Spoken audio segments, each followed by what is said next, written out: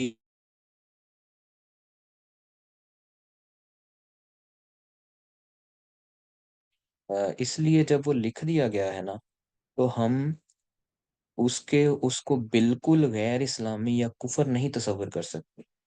اور اس کے خلاف جو ہے وہ بالکل کلیئر کٹ خروج کر کے، جیسے کہ طالبان پاکستان کے طالبان کی بات کر رہا ہوں، بالکل ہم اس کو کفر تصور کر کے اس کے خلاف جسے کہتے ہیں کہ مسلح جدوجہد نہیں کر سکتے، ٹھیک ہے۔ ہم یہ کہہ سکتے ہیں کہ بھئی آپ نے لکھا تو ہے، لیکن کہ اسلام کے خلاف کچھ نہیں ہوگا، لیکن آپ نے ساتھ ہی اس کے آئین کے اندر جو ڈیموکریٹک سسٹم ہے،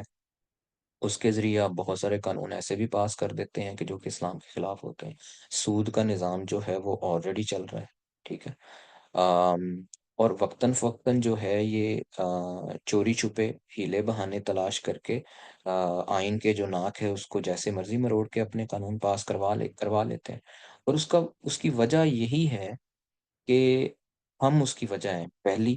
دوسری ہمارے حکمران وجہ ہیں، کیونکہ اگر قوم کا اجتماعی شعور اس لیول کا ہو اور اس میں غیرت ہو اور اس کی انٹلیکچوئل ایبلٹی ایسی ہو کہ وہ اللہ تعالیٰ کی نافرمانی کو اجتماعی طور پہ برداشت نہ کر سکے، یعنی کہ جو مثال کے طور پہ کوئی بھی ایسی چیز ہو، ظلم ہو، تو 24-25 کروڑ میں سے 2-3 کروڑ تو سڑکوں پہ آنے چاہیے نا اگلے دن، لیکن ہمارا اجتماعی شعور اور ہمارا اجتماعی لیول جو ہے وہ اتنا نیچے جا چکا ہوا ہے کہ ہم سود کو بھی ہم بالکل جسے کہتے ہیں اس کے ساتھ نتھی کر کے چل رہے ہیں، اور باقی جتنی بھی نظام میں خرابیاں ہیں وہ بھی چل رہی ہیں، اس لیے چل رہی ہیں کہ ہم اپنی آم، شناخت ہی بھول چکے ہوئے ہیں، ہم اپنا مقصد ہی بھول چکے ہوئے ہیں، ہم وہ نظام جو دنیا میں مٹیریلزم چل رہا ہے اس نظام کے ہمارے اوپر اثرات ہیں۔ ایسا کبھی بھی نہیں ہوتا کہ ڈومیننٹ سسٹم آپ کے اوپر اثر نہ پیدا کرے، ہر ڈومیننٹ سسٹم آپ کے اوپر اثر پیدا کرتا ہے۔ اسی لیے تو یہ زیادہ تر جو بریلوی حضرات ہیں جو کہ نماز روزے کے اوپر ہی زیادہ تر ٹیون کرتے ہیں مسلمانوں کو، ان سے یہ اختلاف ہوتا ہے کہ جب تک نظام نہیں ہوتا آپ لویسٹ ڈینومینیٹر کا تزکیہ کروا ہی نہیں سکتے ہیں۔ اس لیے یہ ضروری ہے کہ آپ وہ بیسک چیزوں کے اوپر بات بھی کریں، لیکن آپ کا الٹیمیٹ آبجیکٹو ریٹن میں بھی اور تبلیغ میں بھی یہی ہونا چاہیے کہ ہم نے نظام قائم کرنا ہے۔ جب نظام آتا ہے تو پھر سارے لوگوں کا تزکیہ ہونا شروع ہو جاتا ہے، یعنی کہ ٹریفک کا نظام یہاں پہ مثال کے طور پہ یو کے میں ہے یا پاکستان میں ہے، جہاں بھی ہے، تو جو بھی نظام ہوتا ہے وہ اسی لیے انہوں نے بنایا ہے کہ کوئی نہ کوئی ایسے لوگ ضرور ہوں گے جن کو یہ جنون چڑھے گا کہ ہم سپیڈ کو 70 کی بجائے 100 پہ لے جائیں، یا جو غلط کراسنگ کریں گے یا ریش ڈرائیونگ کریں گے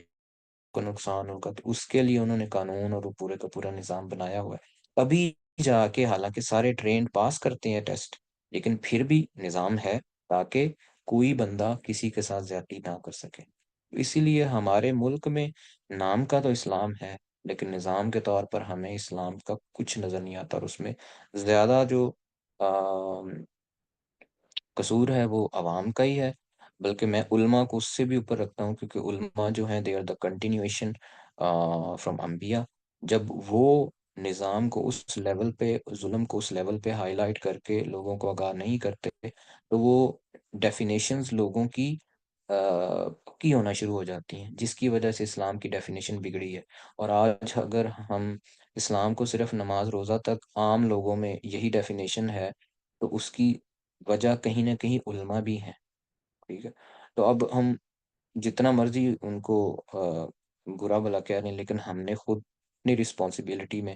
جو بھی ہم کر سکتے ہیں وہ ہم نے ضرور کرنا ہے، تو اس کی اچھا یہ سر، کافی یہ ایک میں دو پوائنٹ میرے ذہن میں آ رہے تھے آپ کی اس بات سے۔ ایک تو یہ تھا کہ جب پاکستان کا جب یہ کانسٹیٹیوشن بن رہا تھا اور جو پاکستان کا نام، پھر آپ قدرت اللہ شاہ کی بک میں بھی پڑھیے گا کہ اس وقت یہ ڈسکس ہو رہا تھا کہ اسلامی جمہوریہ رکھا جائے یا نہیں، خالی خالی جو بھی جمہوریہ پاکستان رکھا جائے، اس طرح کا اسلام کا نام نہ لیا جائے، تاکہ ہم یہ شو کر سکیں کہ ہم مطلب پاکستان جو ہے اسلامی ممالک، اسلام نہ لگے اس کے ساتھ۔